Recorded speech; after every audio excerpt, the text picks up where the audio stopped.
Welcome to the History of Estuaries and Marshes by Mamuna. Jonathan. And Lily. What are estuaries? An estuary is an area where a river meets the ocean. They are characterized by variation in salinity. The variation in salinity fluctuates with tides, so almost like a delta. And if you see in the background, this is an example of an estuary. Looks very pretty.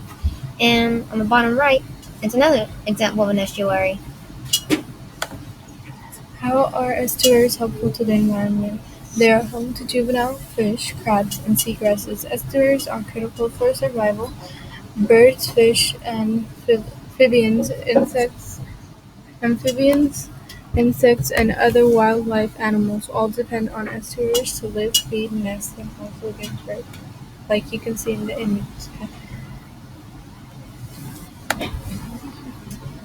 Marshes are formed when upland sediment is carried downriver.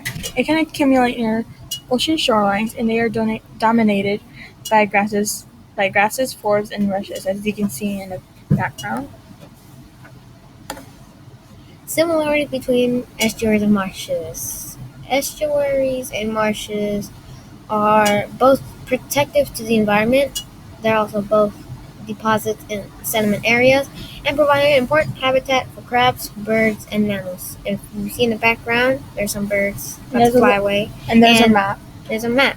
And as you can see, it's in London. Awesome place, right? And that's our presentation of estuaries and marshes. This was created by John Camacho and Elia. Hope you like this. And time for review questions.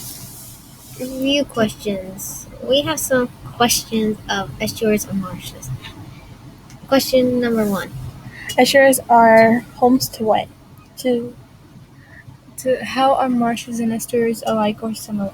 Last but not least, question number 3. What are marshes dominated by? And our last slide is where we got our images and maps from. And most of them from Wikipedia, as you can see. We also forgot backgrounds.